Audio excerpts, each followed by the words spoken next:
Hi everyone, Dr. Omi from Pain Free and Fit and Walkaway Back Pain. Today, another video on walking exercises to help with your lower back retrolisthesis. Today we're going to be discussing how to increase the angle or the slope of the sacrum and the anterior pelvic tilt to reduce lower back stress and pain in retrolisthesis. Hope you enjoy.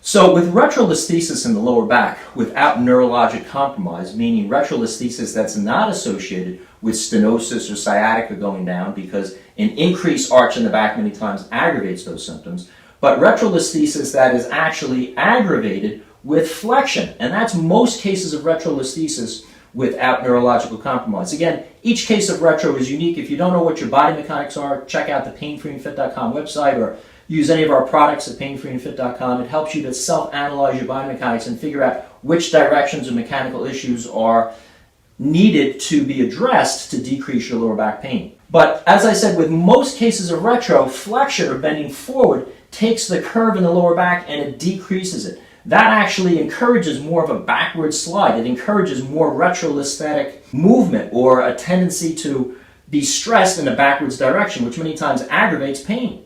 So to decrease that, we need to increase the arch of the back, because as we increase the arch and the tailbone comes up and the pubic bone goes down and our incline of our pelvis moves into an anterior pelvic tilt, the curve in our back as it increases helps to take that backward stress of the retro and encourage it to move or to be stressed more in a forward direction, which many times alleviates soft tissue pain. So we've discussed several concepts of different modified walking forms, but today we're going to talk about three simple concepts to increase that anterior pelvic tilt or that sacral slope. One of them is by using a higher heeled shoe when you walk. If you walk in flat shoes, you're going to notice that your pelvis is going to remain relatively in its neutral position, which for many cases with retrolisthesis is actually a decreased curve. It's been shown in studies many cases of retro have a decreased curve in the lower back. So by wearing slightly higher heeled shoes, that's going to raise the heels up and encourage more of an anterior pelvic tilt. So that's one simple method you could use. If you don't have higher heeled shoes, you could do the same thing by changing the terrain in which you walk on.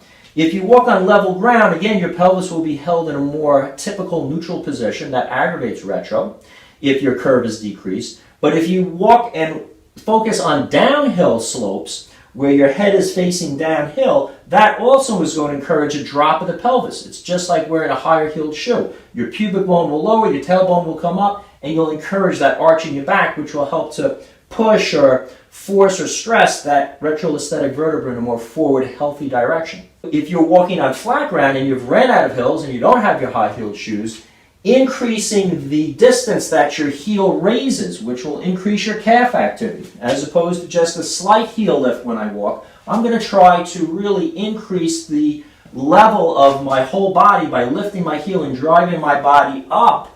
So I'm walking at a taller level. If I walk with a more flat foot and the heel isn't lifting, I'm at a certain level. If I walk with my heel accentuated, raising me up with each step, I'm going to notice I'm going to have more of a movement up and down, but the overall height of my step as my heel comes up is going to increase. And at that time, if you put your hand on your lower back, you'll notice that the lower back curve arches. It increases as the heel comes up.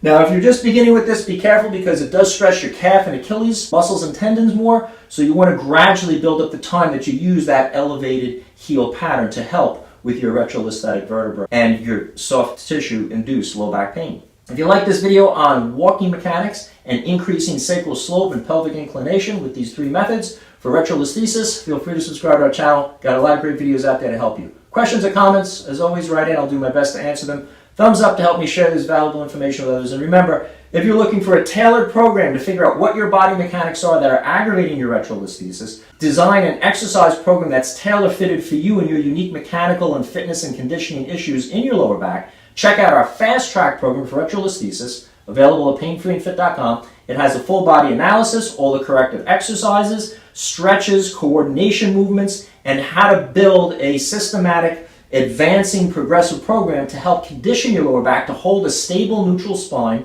to avoid aggravating the soft tissues in retrolisthesis. Likewise, we have the Walk-Away Back Pain program at painfreeandfit.com, which gives you an entire array of walking exercises, over 300 pages of chock full of scientifically backed walking mechanical changes or modifications that's going to assist your lower back in decreasing the stress, allowing it to heal. I hope you enjoyed this video on the 3 walking forms to increase sacral slope and pelvic inclination for low back retrolisthesis pain.